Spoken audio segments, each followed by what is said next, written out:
Enrique.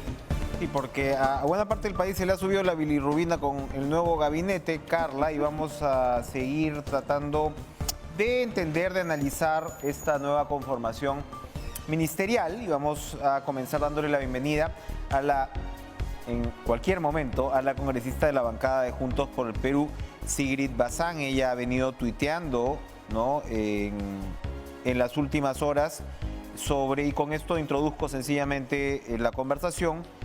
Dice que no es un gabinete hecho en Lima por analistas y opinólogos y que no se ha configurado para complacer a los sectores que siempre han criticado la propuesta del presidente desde la segunda vuelta. Y es un largo hilo que podemos comentar ahora. ¿Cómo está, Sigrid? Buenas noches, gracias por estar con nosotros. ¿Cómo estás, Enrique? Muchísimas gracias por el espacio. Bueno, cuénteme por favor su razonamiento con respecto a esto que desarrolla en este hilo de 7 tweets, que efectivamente me parece que uno de los centrales es el que acabo de leer. Es un gabinete entonces que se lee mejor desde fuera de Lima, entiendo. Sí, definitivamente. Yo creo que la frase que usas es bastante acertada para el análisis que yo hago. Ojo, ¿no? Más allá del análisis, también siento en ese hilo y en general en lo que vamos a conversar el día de hoy una postura política. Ya no solamente podemos hablar desde los analistas, ¿no?, los opinólogos, sino en realidad también, en mi caso, hay que hablar como autoridades elegidas y como autoridades ya en funciones. Entonces, sí considero que, mira, no es el mismo perfil de gabinetes que hasta el día de hoy, dicho sea de paso, no nos ha asegurado nada en las últimas sesiones presidenciales. O sea, nadie se ha puesto a hurgar tanto y nadie ha tenido los ojos tan puestos en un presidente como lo están haciendo ahora en el presidente Castillo. Y además son muchos ojos desde Lima, ¿no? Entonces lo que yo trato de explicar, y creo que nuestra postura, que además parte por generar una confianza a la voluntad democrática de la gente al haber elegido a Castillo como presidente, es poder trabajar con lo que tenemos. Tenemos a ministerios que están ocupados por compañeros además de Juntos por el Perú, Nuevo Perú, entonces también en ese sentido creo que estamos para colaborar y contribuir, pese a las diferencias que sin duda también habrán, como en todo partido o como en todo movimiento o incluso como en toda gestión, ¿no? Ahora, volteemos la tortilla. ¿Cuáles son, digamos, siguiendo esta lectura descentralizadora, cuáles son concretamente algunos de los puntos buenos que usted, o positivos que usted ve en algunos de estos ministros? A ver si los podemos también mencionar por sus nombres, recién los estamos conociendo. Sabemos, por ejemplo, pues por supuesto que Anaí Durán es la titular de la mujer y ella ha trabajado con ustedes en Juntos por el Perú, estuvo al frente del plan de gobierno, pero cuando hablamos de este gabinete con una mirada descentralizadora, por favor, un poco más de detalle al respecto sobre su opinión.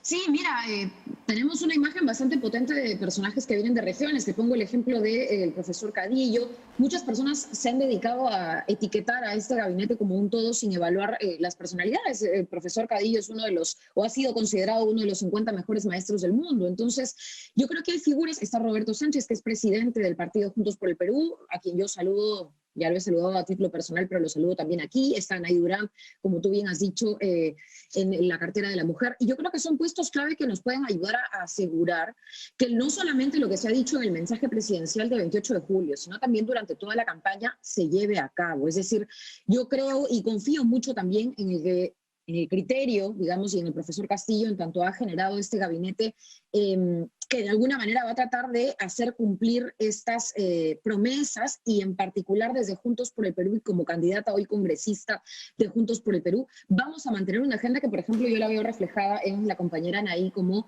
ministra de la Mujer, ¿no? Estamos hablando de, por ejemplo, la lucha por los derechos de la comunidad LGTBI, la lucha por las mujeres, pero también la lucha histórica y reivindicativa por acortar esta desigualdad. Estamos en un país empobrecido, en crisis, y no queremos seguir extendiendo y alargando esta crisis, menos aún crisis política, que yo creo que se puede aliviar si todos trabajamos y construimos desde un mismo norte, ¿no? Hay que ponerse a trabajar, qué duda cabe, y ojalá las diferencias vayan encontrando un cauce, pero es imposible no preguntarle a usted sobre lo que hemos conocido de los antecedentes del primer ministro, el señor Bellido, y quería comenzar por lo que es su área, digamos, fuerte de impulso, y que ha sido parte de su campaña y que ha sido parte de su filosofía política y de su razón de ser, en realidad, el por qué usted está en la política, que es el tema de los derechos de la mujer y de las minorías.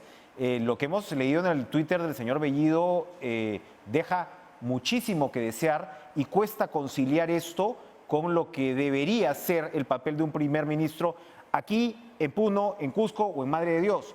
Por favor, su evaluación al respecto. Sí, mira, yo no quiero personalizar la evaluación que tenemos y que hemos de tener de un gabinete completo. Esperamos además que, dicho sea de paso, se complete en las próximas horas. Pero sí quisiera decirte que hay discrepancias expresas, explícitas, conversadas y conversables. Lo que tú mencionas es algo que nosotras no, y digo nosotras además porque particularmente las mujeres parlamentarias, las mujeres en política, hemos luchado y vamos a seguir luchando desde nuestros espacios para poder no solo criticar, sino trabajar en contra de estos, no solo comentarios, mira, a ver, como comunicadora, como persona activista dentro de la política y hoy como congresista me he topado, y te lo tengo que decir, Enrique, con muchísimas personas que sin publicar cosas en Facebook o en Twitter son igual o peor de machistas que lo que tú estás refiriendo en términos de mensaje. O sea, y la lucha es constante, es diaria, es absolutamente en todos los espacios y vamos a disputar y dar la pelea en esos espacios. Nuestro trabajo, mi trabajo en particular, va a ser crítico y voy a trabajar por las mismas propuestas que me han llevado a donde estoy en estos momentos, ¿no? Contra el machismo, contra la homofobia, contra el racismo. Estamos en un estado y estamos en un país además profundamente colonialista, patriarcal, y en ese sentido las mujeres en política no podemos pues estar con medias tintas ni huyendo de aquellos espacios que nos son incómodos, ¿no? Seguramente vamos a tener que lucharlas, sobre todo con algunas personas que de repente no solamente no opinan, sino no han estado construyendo desde el mismo lado. Encauzaremos esta construcción y ese trabajo y vamos a dárselo a la gente. No podemos simplemente decir, bueno, esto no me gusta, me voy, chao, muchas gracias, ¿no? Nosotros estamos dando la pelea y confiamos en que desde el Ministerio de la Mujer, pero también desde otras carteras cercanas, amigas, y además dentro del Congreso tenemos una fuerza y una voz como mujeres parlamentarias muy potente que va a dar la talla. Respeto su posición de dar la lucha desde dentro. Eso se puede dar además en muchas instancias, es verdad. Pero estamos hablando del presidente del Consejo de Ministros. ¿Cómo se va a expresar esa discrepancia? Pedro Frank está por juramentar como ministro de Economía y Finanzas. Eso todo indica sería una buena noticia en esa línea. El propio Bellido acaba de reiterarle su apoyo. Frank no juramentó ayer. Me imagino que en parte era por la propia designación del señor Bellido. Entonces yo me pregunto cómo va a coexistir lo uno con lo otro. Entiendo perfectamente lo de dar la pelea desde adentro, pero ¿esto cómo se supera si no se supera con el relevo del señor Bellido? ¿Se supera con que él salga a explicar, a expresar arrepentimiento? ¿Cómo se supera? Mira, hay varios pasos, ¿no? Tú has mencionado Perdóname, son irrepetibles los tweets, ¿ah? Más allá de las bestialidades que puedan decir otras personas, muchos de ellos son irrepetibles. Como te decía, en tweets o en persona, el machismo, la homofobia, el odio, la violencia está estructuralmente en todas las esferas del Estado e incluso en las esferas más privadas y más cercanas y lo hemos vivido. Ahora, como te decía, no hace falta publicarlo o no publicarlo. Sabemos que hay personas así y sabemos que vamos a tener que hacer ese espíritu crítico y tú me preguntas desde dónde o cómo. Bueno, tangencialmente desde el trabajo. No podemos permitir política pública desde el Estado o desde el Congreso que tenga atisbos de ese tenor, es decir, machistas, discriminadores, sexistas, clasistas. Entonces, eso por un lado. Por otro lado, tenemos también que entrar al proceso de escuchar al Premier, porque tenemos que entrar al proceso de dar o no el voto de confianza desde el Congreso. Nosotros tenemos a compañeros muy valiosos ahí en el gabinete y creemos que generar la confianza es fundamental para poder empezar a trabajar de manera llana, como el propio presidente lo expresó en su mensaje, incluso planteando figuras de comisiones que integren a miembros del Ejecutivo como miembros del Congreso, ¿no? Entonces, tenemos que escuchar al Premier, vamos a escucharlo. Mira, yo no sé si él haga un mea culpa, yo no sé cómo o en qué tenor irá su discurso frente a los congresistas, pero sí creo que este gabinete puede ser dialogante, ¿no? Yo sí creo que lo que dijo el presidente puede calar en términos de la unidad y puede ser un gabinete que gobierne para todos. Así lo expresó el presidente y si él ha puesto al señor Bellido ahí y ha puesto al resto de ministros que seguramente también hacen un balance, pues creo que en el Congreso lo vamos a escuchar, ¿no? Bien, muchas gracias Sigrid Bazán, congresista de la bancada de Juntos por el Perú, por esta intervención en Cara a Cara. De inmediato vamos a darle la bienvenida a su colega Edwin Martínez, en este caso parlamentario de la bancada de Acción Popular. Ya no nos ha dado el tiempo porque tenemos varios invitados hoy, pero evidentemente el otro cuestionamiento al señor Bellido de fondo tiene que ver con esta investigación abierta que tiene de apología por terrorismo. Congresista Martínez, yo lo que quería preguntarle es cómo recibe la bancada de Acción Popular, que por cierto encabeza la mesa directiva, a este nuevo gabinete. La congresista Bazán acaba de expresar, digamos, una visión, claro, es la visión de alguna manera del aliado político con respecto a estas observaciones, cuestionamientos, críticas. ¿Cómo observa su bancada estas designaciones? Muy buenas noches. Muy buenas noches. Hablo a título de personal, pero también en representación de los miembros de mi bancada.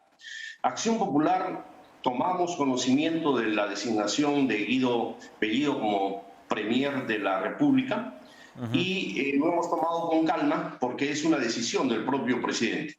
Es el presidente quien ha hecho promesas al pueblo, quien ha generado una expectativa con su mensaje presidencial saludable en bien de la población.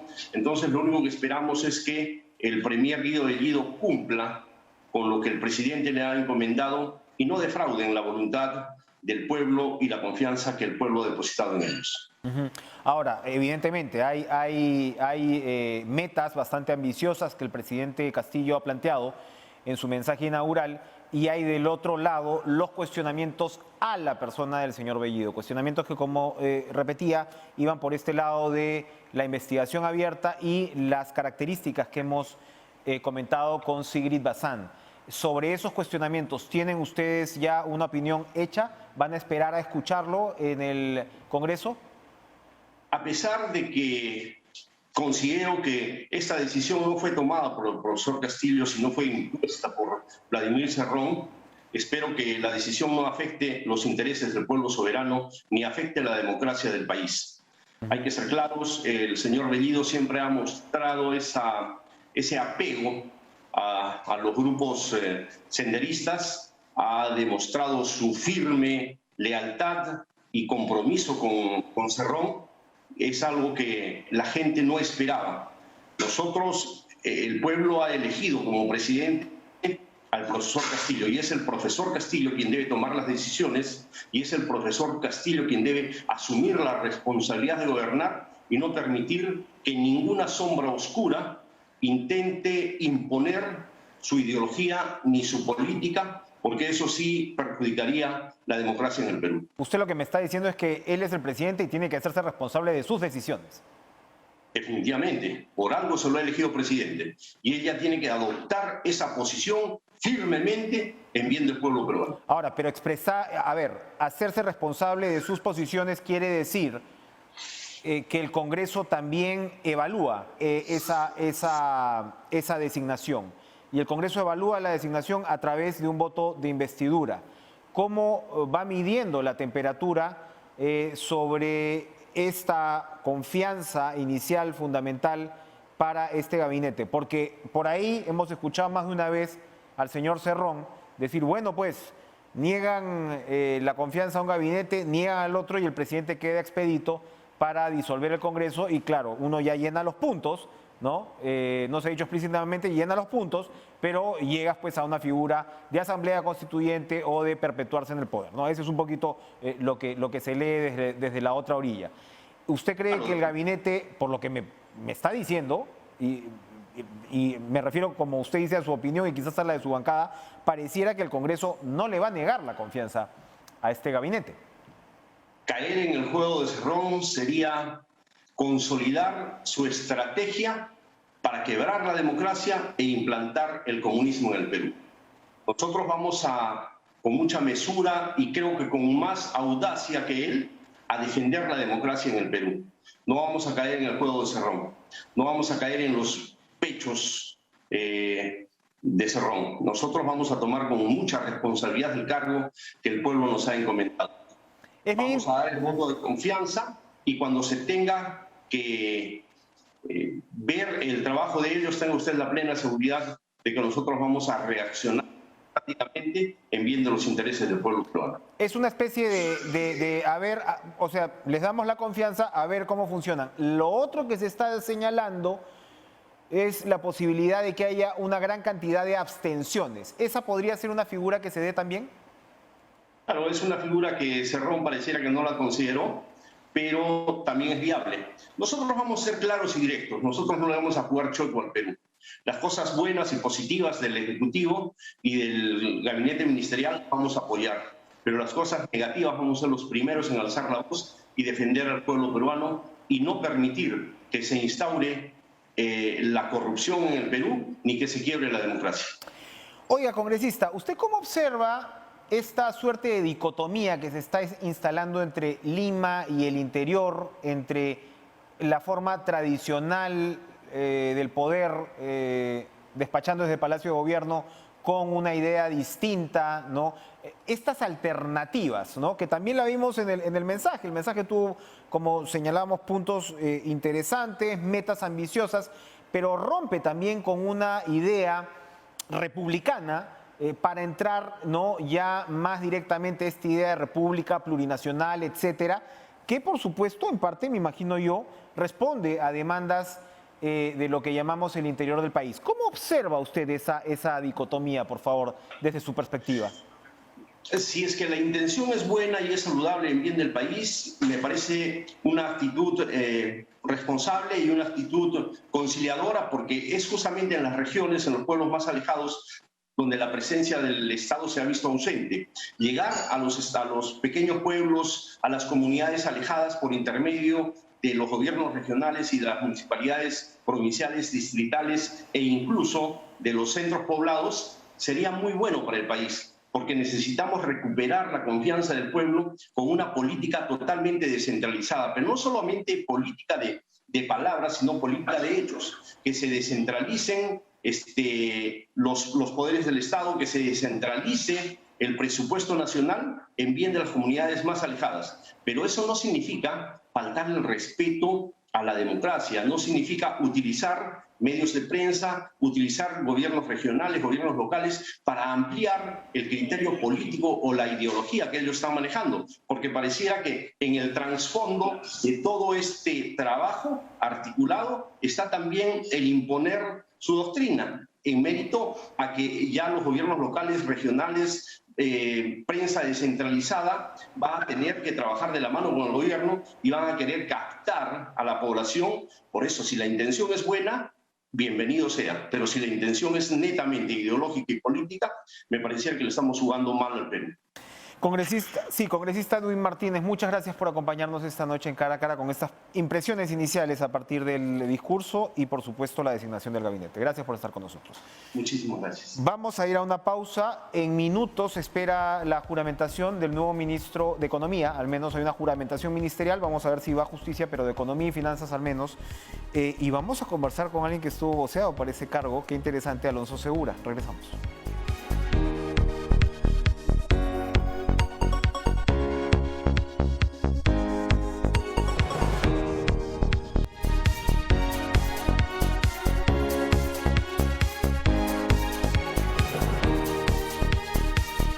Voy a darle la bienvenida al exministro de Economía y Finanzas, Alonso Segura, advirtiéndole, por favor, Alonso, buenas noches, que en cualquier momento podemos entrar a la juramentación del titular de Economía y Finanzas y podemos tener una interrupción de un par de minutos porque finalmente es una actividad oficial. Recordemos que TV Perú está construyendo su dinámica de televisión pública y de comunicación pública, pero siempre queda la obligatoriedad de transmitir las actividades oficiales. ¿Qué tal, Alonso? Buenas noches, gracias por estar con nosotros. Usted que está al día, ¿qué impacto ha tenido en la economía estas fiestas patrias, este bicentenario? Bueno, impacto económico, imagino te refieres, ¿no? Así es. Ha sido, sí, por favor. bueno, ha sido, sí, digamos, lo que se ha visto hoy día a nivel de indicadores, digamos, financieros, de mercados, tipo de cambio, bolsa de valores, acciones que cotizan en la bolsa de Nueva York, riesgo país, ha sido virulenta, no ha sido brutal, ¿no? El tipo de cambio pues se fue a 4.05, pese a que el Banco Central entre venta de dólares y uso de derivados intervino con más de 500 millones, equivalente a más de 500 millones de dólares, que es muchísimo. Igual se fue a $4.05, 0.6, 4 soles con 0.5, 0.6. El riesgo país saltó muy fuerte, hay acciones que han caído más de 10%, entonces ha sido algo realmente dramático, ¿no? El tema es que estas son las variables que observamos, ¿no? De continuar este nivel, digamos, de incertidumbre o de percepción negativa sobre las decisiones que toma el gobierno. Eso se va a ver en inversión en sector real, inversión privada, la que genera, bueno, esto genera puestos de trabajo también, pero la que vemos directamente, que es la que genera empleo, genera actividad económica, ¿no? Entonces, parte de eso es que no haya ministro de Economía, que como dices, en un momento va a juramentar, pero parte es otro tipo de decisiones, ¿no? Incluyendo la conformación de ese gabinete, ¿no? Un ministro de Economía no opera en un vacío, ¿no? Es parte de un cuerpo, no es un ministro muy importante, pero tiene que interactuar con una serie de otros sectores, ¿no? Y preocupa mucho pues, las decisiones que han tomado en el nombramiento de estos ministros, ¿no? Ministros mayormente. Así es, muy mayormente. Si es Franque, digamos, como todo indica. De hecho, el primer ministro ha tuiteado que reitera su apoyo a Franque para las políticas de estabilidad, o sea, como diciendo, de hecho, pues Franque se fue ayer, ¿no? Anoche, o sea, es decir, no había acuerdos, evidentemente, ¿no? En muchos temas y ahora, bueno, él remarca que se le va a dar de todas maneras esa potestad. Pero si es Franque, ¿ayuda, digamos, para estabilizar en algo estos indicadores que usted describe? Mira, yo creo que sí, porque ya digamos, en general había venido trabajando hace muchas semanas como asesor principal del gobierno en materia económica, se descontaba que él iba a ser el ministro. Ayer finalmente decidió no juramentar. Lo que hemos visto ayer ha sido lamentable, digamos, una situación lamentable de parte del gobierno. No juramentar el 28, tener que hacerlo el 29, hacerlo 2, 3 horas más tarde, con ministros que no juramentaron, denota un nivel de improvisación y responsabilidad sin nombre, ¿de acuerdo? Pero el hecho que se vaya y hoy día regrese también denota que las condiciones bajo las cuales él consideraba que está dispuesto a aceptar el cargo no se cumplieron. Y eso también es grave, ¿ok? Porque no es que lo llamaron ayer, ¿no? Entonces solo espero que ahora sí las condiciones que él considera que requiere para poder trabajar y ser efectivo, recordamos que todo ministro es un servidor público, se están dando y se van a dar. ¿De acuerdo? Personalmente yo creo que ese gabinete es un gabinete en el cual yo tiendo a no hablar de personas y no voy a personalizar tampoco específicamente con nombres, pero hay muchos cargos de ministros que uno ve digamos, las trayectorias, no tienen conocimiento de los sectores a los que van a ir, no tienen las competencias para los cargos, en mi opinión. ¿De acuerdo? Y esto no es actividad privada, esto es función pública. Entonces, yo llamaría a la reflexión al gobierno de que evalúen bien qué tipo de gabinete se necesita, no solo por representatividad, digamos, sino también por capacidad de poder realizar un buen trabajo en beneficio de los ciudadanos, ¿no? De todos los peruanos. Si no, finalmente son ellos los que van a sufrir las consecuencias, ¿no? Está, digamos, en el ambiente el tema de la constituyente, ¿no? El presidente presentó su figura, ¿no? Usted, Alonso, fue voceado como ministro de Economía y Finanzas y nosotros hemos tenido conversaciones aquí mismo, en otro medio, en un medio digital, sobre lo que usted pensaba y era muy interesante. Lo que pensaba, por ejemplo, del modelo, entre comillas, boliviano, que tanto parece inspirar, ¿no?, algunos personajes de Perú Libre, y, digamos, usted encuadraba muy bien la realidad de nuestro país frente a esas inspiraciones. ¿Qué tanto ha tranquilizado el mensaje sobre la Asamblea Constituyente del presidente Castillo, que dice que, bueno, que en principio va a presentar pues un proyecto de ley para que sea el mismo Congreso que corrija el artículo en mención, es decir, quedaría dentro de la cancha del Congreso? Y mira, lamentablemente acá también hay muchos mitos, ¿no? Como te dije, aquellos que ven países como Bolivia, Ecuador, yo creo que ya nadie, Venezuela, ¿no? Argentina, no se dan cuenta que tienen resultados económicos muy por debajo de los de Perú, pero también resultados en indicadores sociales e institucionales muy por debajo de los de Perú, con todas las falencias y las brechas que tenemos, porque eso también hay que reconocerlo. Entonces creo que hay muy poco que pudiésemos querer imitar o que debiéramos imitar. Ahora, una asamblea constituyente trae mucha incertidumbre, estás hablando de cambio de las reglas de juego principales bajo las cuales se rige no solo la condición de actividades económicas, sino la sociedad en general. Entonces, va a generar incertidumbre. Entonces, creo que ha sido importante que en el mensaje diga que van a ir a través del Congreso. Esperemos que eso se respete y que no traten de generar presiones a través de la calle, digamos, como para tratar de forzar realmente que haya una decisión que induzca a esta Asamblea Constituyente. Yo creo que hay que hacer cambios de políticas. Algunos, cuando hemos sido autoridades públicas, hemos buscado y hemos implementado algunos de esos cambios, seguramente con errores, reformas educativas, mayor política social, diversificación productiva, y así les podría decir otras. Creo que hay que profundizar en esa senda, pero eso no es o sea, que no se haya hecho antes, o el que no se haga con todo digamos, en los últimos años, con todo el impulso que debió hacerse, no es un tema constitucional, es un tema de políticas públicas al amparo y de autoridades, decisiones de autoridades. Entonces yo creo que no hay que confundir. Hay que manejar con mucho cuidado el tema constituyente, porque podríamos terminar primero con mucha incertidumbre en la transición, y eso va a afectar, digamos, las condiciones de vida de los peruanos, pero también el resultado final. Podríamos terminar con un resultado final de constitución que termine poniéndonos en una situación como la de estos países, Venezuela, Ecuador, Bolivia, etcétera, que tienen resultados realmente poco envidiables, ¿no? Así es. Y ojo, no digo solo en lo económico, en la macro, que tú dices, digo en lo social, en lo institucional. Entonces hay que tener cuidado con eso, ¿no? Yo creo que tienen que hacerse una discusión, eso sí es positivo que lo haya dicho en el discurso, a nivel de Congreso Ejecutivo, que se identifique qué cambios puntuales. Yo abandonaría la idea de una constituyente y trataría de ir por cambios puntuales en temas que realmente mejoren la Constitución, no simplemente cambiarla por ideología, ¿no? Ahora, No por prejuicio. Si bien no fue una constante transversal, sí se notó en el anuncio del presidente cierto acento con respecto a la actividad empresarial del Estado, ¿no? Petroperú, ¿no? Otro tipo también el tema del agua, ¿no? El tema del agua también, sí. ¿no? ¿Cómo vio esa parte? Actividades extractivas, en general. Mira, ese es uno de los puntos en que vamos a poder debatir hasta el fin de los días, ¿no? La experiencia peruana en términos de actividad empresarial del Estado ha sido entre mediocre y terrible, ¿de acuerdo? No tenemos casos de éxito, y en general en la región no hay buenos casos, pero el Perú en particular. El Estado no hace bien la prestación de servicios básicos, ¿de acuerdo?, para la población.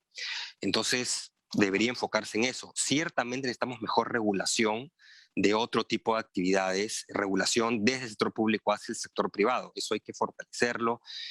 No estoy hablando de llenarlos de trámites y sanciones, simplemente que sea una regulación adecuada, que tampoco brille por su ausencia, ¿de acuerdo? Pero la actividad empresarial no es algo que yo creo que se necesite, creo que distrae al Estado, creo que no hay recursos. Por ejemplo, mencionaste el caso de Petroperú. Dice que Petroperú quieren que participen en todas las etapas de la cadena con sus propios recursos para que no suban los precios. Una de las razones por las cuales los precios tienden a subir de combustibles es porque Petroperú trata de hacer caja, justamente, ¿no? O sea, no están entendiendo la problemática. Entonces creo que hay que tener cuidado con eso, ¿no? Nuevamente, hay ciertos temas en ese mensaje a la nación, a mí me preocupan muchísimo. Tú has hablado de rol empresarial, la cantidad de ofertas digamos, de gasto público que se hacen son imposibles de cumplir. Imposibles, no te digo improbables, difíciles, imposibles, ¿ok? Podemos hacer la suma si quieres, desde un par de trenes que van de punta a punta en el país, cerrar toda la brecha de agua y saneamiento que ellos mismos dicen que es de casi 50.000 millones de soles, hablan de básicamente 4 o 5 hospitales por región, o sea... Ahí hay algo interesante, sí, hoy anunció otro hospital el presidente, pero hay algo interesante, Alonso, porque, por ejemplo, cuando hablas de la brecha de agua y saneamiento en particular, que es una deuda social gigantesca, ¿no?, en el Perú, estamos hablando además de las empresas prestadoras de servicios regionales que, según entiendo, la que más o menos mejor funciona es Edapal, con todos sus problemas, ¿no? Pero tienes claro, todas estas EPS que en realidad son grandes botines de puestos públicos, ¿no? Y claro, exacto, ¿cómo vamos a reformar eso para cerrar esa brecha que dice el presidente, ¿no? Es que ese es el gran problema, porque tienen este sesgo además de rol empresarial del Estado. Entonces, lo lógico sería que introduzcas, digamos, capitales privados, ¿no? para que se puedan gestionar. Y ojo que estamos hablando en conos urbanos, digamos, mayormente, ¿no? Estas empresas municipales, ¿no? Y son un desastre desde el punto de vista financiero, son un desastre desde el punto de vista de prestación de servicios. Tenemos un problemita con nuestra... Ahora sí, no, retomamos, sí, adelante. Entonces, sí, retomamos, adelante. Sí, dale. Sí, escuchamos, Alonso, no, escuchamos. No, seguimos. Sí, yo sí. creí que estaba llevando la No. comunicación. No. No Hubo un clic en la comunicación, pero sí, adelante. Te decía, que era la juntación, disculpa porque no tengo Está retorno visual. Entonces, mira, no es un tema solo de plata, ese es el gran problema. Ciertamente lo que han ofrecido en términos de necesidad de recursos públicos no es posible, pero no es solo un tema de plata, no se han enfocado en cuál es la mejor manera de llegar al ciudadano, cómo mejorar la calidad de gasto, dónde necesito colaboración del sector privado, participación del sector privado y solamente regularlo mejor, ciertamente, pero regularlo. Entonces, de nuevo, el mensaje está lleno de ofertas de todo tipo. Podemos ir a otros frentes, dicen salud universal, pensiones universales, todo eso va a venir con un fuerte componente de fondos públicos también. Entonces, ciertamente, quien juramente hoy día va a tener una labor muy compleja por la situación en la que hereda el país, pero por la cantidad de ofrecimientos, porque va a tener que descafeinar muchos de ellos, porque no son cumplibles, lamentablemente, ¿no? Entonces va a estar una persona también que tenga muchísimo carácter y que sepa, digamos, de alguna manera contener todas estas iniciativas que usualmente se dan en los gobiernos, en los congresos, pero, digamos, la envergadura de lo que se ha anunciado, pues, supera digamos, las ofertas del pasado, ¿no? Y ya no es una oferta de campaña, y es un discurso como presidente, ¿no? Lo cual complica un poquito más, ¿no? Y es interesante... Bueno, nuevamente, hay que cerrar brechas, pero no podemos perder tampoco nuestra estabilidad macro, nuestra credibilidad fiscal. Hay un límite, ¿no? Y tienen que ir gradualmente cerrando este déficit. El Perú está desahorrando aceleradamente. Nos hemos comido una parte importante de nuestros ahorros. Tenemos un déficit muy alto en este momento. Este gobierno le toca priorizar porque tiene que ir gradualmente consolidando, ¿no? Bueno, vamos a esperar, gracias Alonso Segura, vamos a esperar pues la juramentación que esperamos se dé, es inminente, entiendo yo, del ministro de Economía y Finanzas para poder también entender un poco mejor. Importantes puntos que nos señala usted esta noche. Gracias por estar con nosotros. Enrique, solo un comentario. Sí, claro. Lo que ha ocurrido hoy día en mercados ha sido muy grave, ¿no? Y yo creo que las autoridades, empezando por el ministro de Economía, tienen que tomarlo muy en serio, ¿no? De que tienen que hacer importantes correcciones en varios frentes de lo que se ha visto en los últimos 2 días. Nada más quería decir esto. Muchísimas gracias por la invitación. Vale remarcar el punto. Vamos a ir a una pausa y regresamos. Estamos esperando la juramentación, pero regresamos con Jaime Quito, vocero alterno de la bancada de Perú Libre. Volvemos.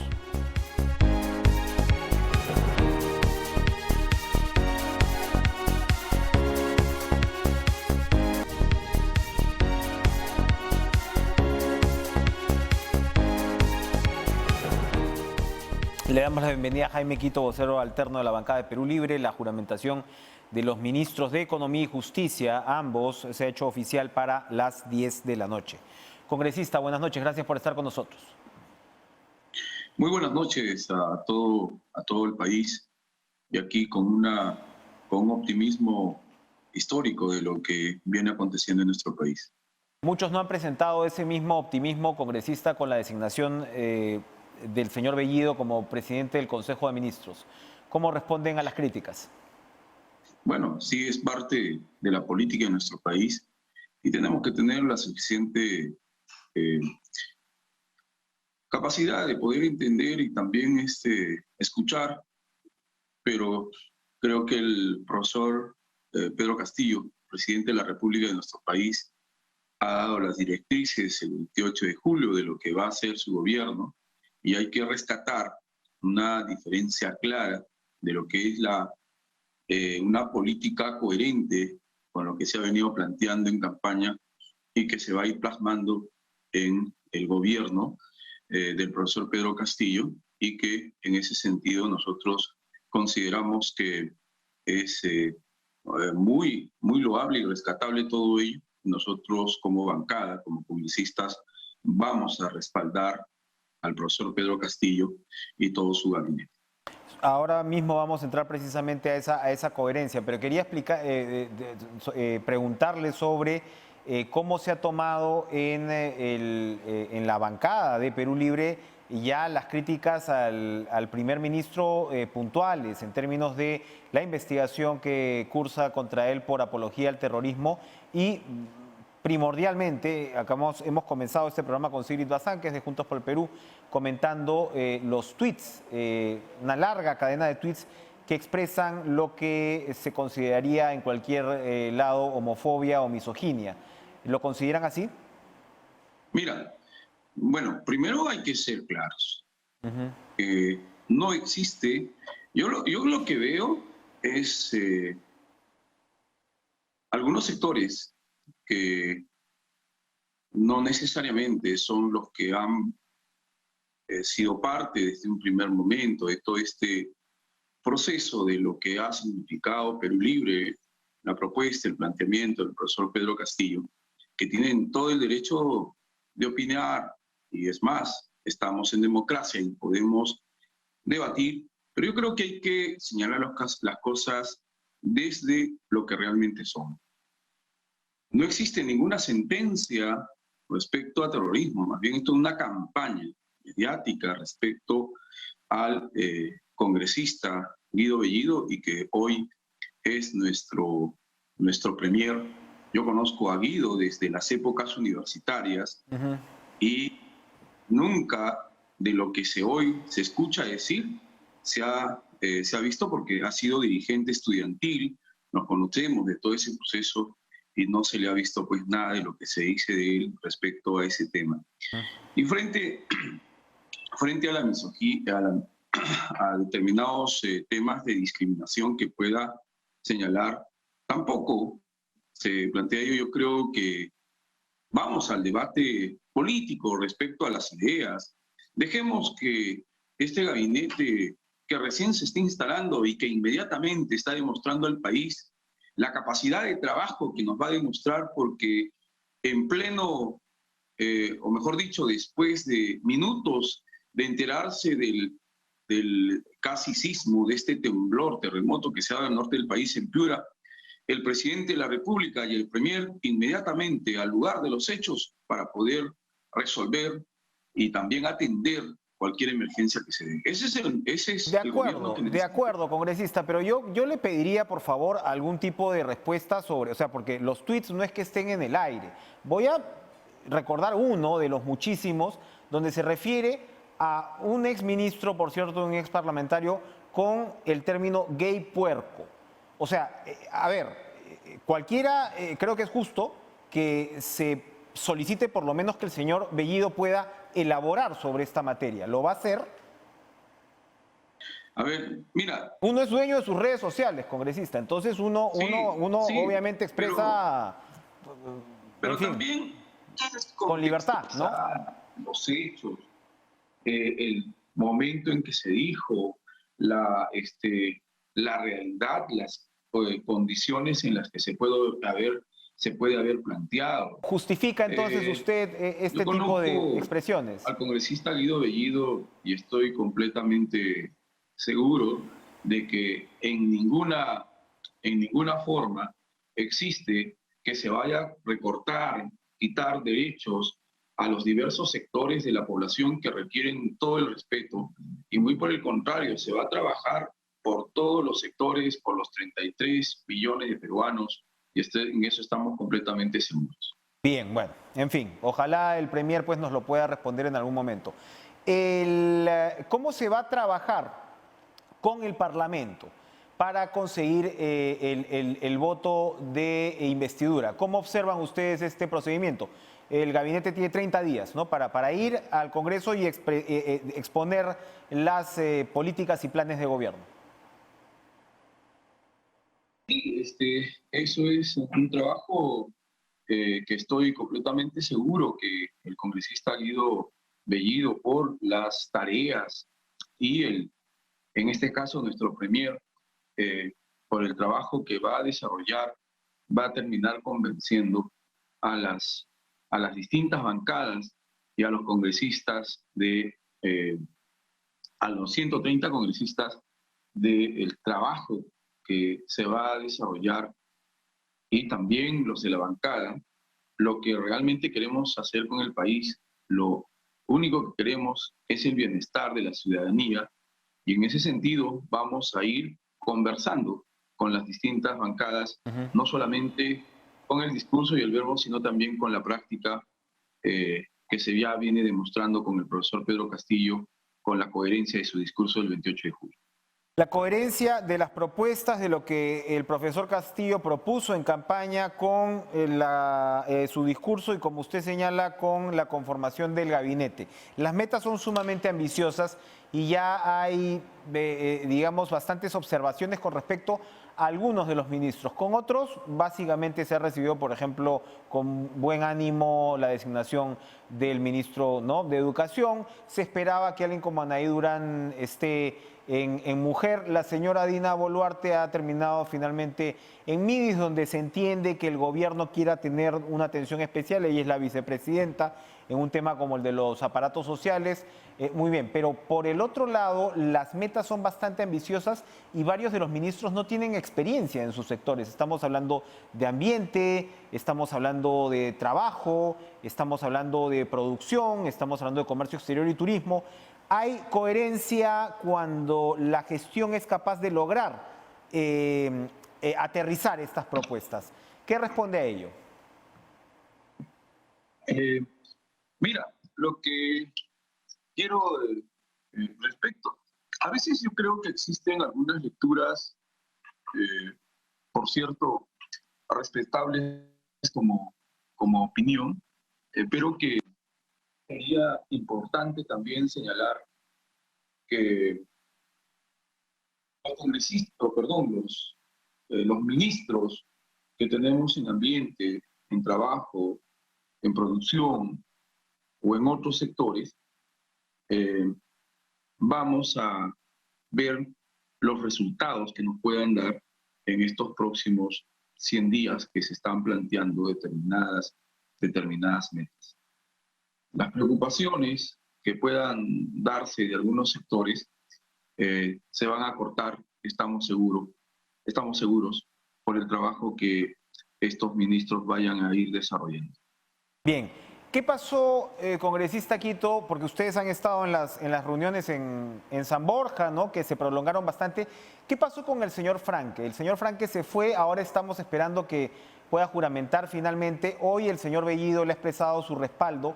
Pero ¿qué cosa fue lo que nos puede contar de lo que ocurrió? ¿Hubo desacuerdos en el fondo de la política económica o tuvieron que ver más con la designación del propio señor Bellido, a la que de repente el señor Franque se oponía? Cuéntenos, por favor, porque eso tiene un efecto, como lo acabamos de conversar con el economista Alonso Segura. Los mercados han reaccionado mal en los últimos 2 días y eso el gobierno tiene que verlo y reconocerlo. ¿Qué fue lo que ocurrió? Mira, yo creo que los mercados no creo que estén en base o en función a personas. Los mercados creo que si están de esa manera, yo creo que están mal. Los mercados tienen que ser más estables, son economías de países y creo que eso... Pero los mercados reaccionan como reaccionan, congresista, o sea... No, a ver, si me permite... Sí, por supuesto. Yo creo que eso es lo que hay que ir resolviéndolo. No puede los mercados estar en función a determinadas personas, sino a los equipos humanos que se van construyendo y a las propuestas que se van planteando. En todo caso, yo no he estado, son Pedro Castillo, con sus ministros quienes van determinando estos temas, pero Pedro Frank, que dentro de pocas horas va a juramentar, yo creo que está también señalando que los pormenores o algunas expresiones por demás que hayan podido darse no son nada más que ello, y todos nos ponemos a trabajar por el país y en ese sentido creo que vamos a ir apuntalando en objetivos claros, como viene señalando el mismo Guido Bellido, que nos unimos por la patria. Muy bien. Congresista, para ir ya redondeando, ¿cuál es la situación del señor Vladimir Cerrón dentro de la bancada? La Fiscalía está pidiendo incorporarlo ya directamente a la investigación de los llamados dinámicos del centro. Eso puede traer eventuales problemas. Puede traer eventuales problemas porque evidentemente hay una influencia grande del señor Cerrón en la conformación del gabinete y como líder del partido finalmente. ¿Cuál es el papel que va a jugar el señor Cerrón en el gobierno del profesor Pedro Castillo? No necesariamente lo que el Ministerio Público considera en una investigación es realmente aceptado por los jueces de acuerdo a los criterios, no a los criterios, sino de acuerdo a la fundamentación legal, tal como, por ejemplo, hubo respecto al problema de Junín en temas de transporte, los 37 personas que estaban detenidas no se les ha dictado detención preventiva y hoy están en libertad, no dando o no acogiéndose al pedido del Ministerio Público. Por lo tanto, el doctor Vladimir Cerrón es secretario general del partido y en ese cargo y responsabilidad tiene toda la, yo creo que todos o mejor dicho, tiene el cargo para poder también dar determinadas opiniones. Yo creo que en ese aspecto no debería haber problema y no se debería estar generando esta situación porque en todos los gobiernos que se han dado, los partidos también han participado y Perú Libre es también el partido que ha sido parte de toda esta victoria del profesor Pedro Castillo. Bien, Jaime Quito, vocero alterno, sí, por favor, sí. Sí, te escucho. Finalmente, sí, ¿cuáles son las comisiones que ustedes van a reclamar en el Congreso? Mira, yo lo que vamos a plantear en esta práctica parlamentaria que se ha venido dando en todos estos últimos años, que la bancada que tiene mayor número de congresistas, como es el caso de Perú Libre, que tenemos 37 congresistas, somos o son los que determinan las comisiones en las que debemos de trabajar, ¿no? Y nosotros, teniendo en cuenta que somos también parte del gobierno, que tenemos el gobierno del mismo partido, del profesor Pedro Castillo, del cual nosotros tenemos los mismos objetivos, lo que vamos a plantear es presupuesto, constitución, educación, salud, ¿no? Dentro de ellos, que estamos claros en las comisiones que debemos de presidir para poder también apoyar en todos los planteamientos del profesor Pedro Castillo. Presupuesto, Constitución, Educación y Salud, entonces los centrales. Jaime Quito, vocero alterno de la bancada de Perú Libre, muchas gracias por acompañarnos esta noche en Cara a Cara. Vamos a una pausa, regresamos con lo último.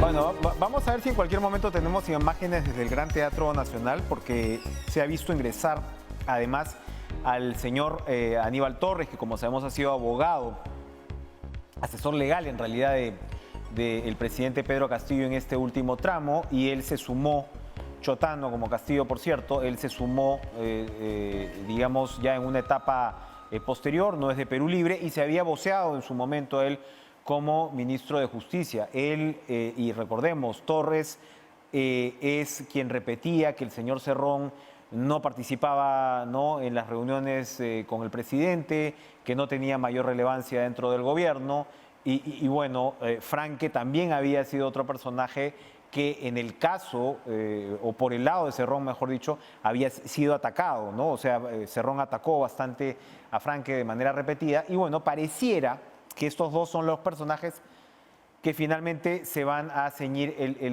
el fajín. Vemos allí el comunicado de la presidencia que ya es para dentro de segundos, espera, ¿no?, la ceremonia de juramentación de los ministros de Economía y Finanzas y de Justicia, ¿no? El presidente de la República, Pedro Castillo, tomará juramento a los ministros de Economía y Finanzas y de Justicia y Derechos Humanos. Se pensaba que podría ser solo de Economía. No, son los dos que faltan. La ceremonia se realizará hoy en el Centro de Convenciones de Lima, ubicado en el distrito de San Borja, a las 10 de la noche. Y, por supuesto, las imágenes, como ven, serán emitidas por la señal de TV Perú. Y el caso, pues, de ministro de Justicia, el puesto de ministro de Justicia, es particularmente importante porque más allá de manejar la cartera, estamos hablando de quien es el asesor jurídico por excelencia del presidente de la República. Y no quiero recordar, ya luego de la conversación con Alonso Segura, de la importancia del ministro de Economía y Finanzas y cómo los mercados pues han reaccionado ante la incertidumbre de los últimos días. Yo antes de ir a la juramentación quería de todas maneras comentar lo que está en redes sociales. Es bueno que lo escuchen de boca de los mismos periodistas que desarrollamos nuestras labores aquí en TV Perú.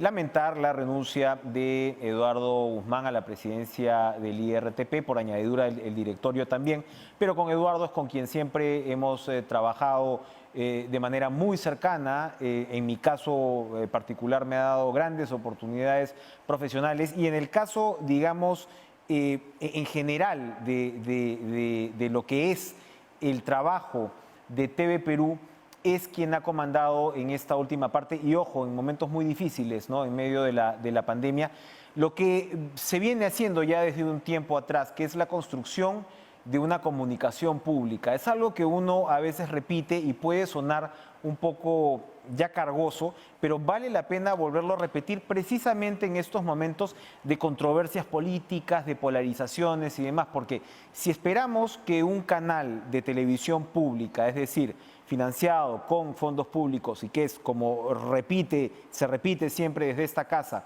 el canal de todos los peruanos, va a ir a los vaivenes, ¿no?, de un gobierno, otro, o una administración a otra, o siquiera un gabinete u otro, pues evidentemente va a ser muy difícil que cumpla su función. Tenemos, por supuesto, toda una gerencia de televisión, todo un aparato de programas culturales importantísimos y tenemos la gerencia de prensa que cumple con acierto Renzo Macei, desde donde se informa a la población de la manera más objetiva. La objetividad a veces es un concepto un poco traicionero, pero con pluralidad. Y la pluralidad es la clave de lo que tratamos de informar y responsabilidad, por supuesto, de informar siempre desde TV Perú. Eso yo creo que son puntos que son valorados ahora mismo por la ciudadanía y esperamos, por supuesto, que eso no vaya a cambiar. De hecho, también se cumple como se tiene que cumplir con las actividades oficiales, como vamos a verlo en unos segundos con la juramentación de los ministros de Economía y Finanzas y Justicia. Sigan ustedes con la programación de TV Perú. Nosotros nos reencontramos mañana. Gracias.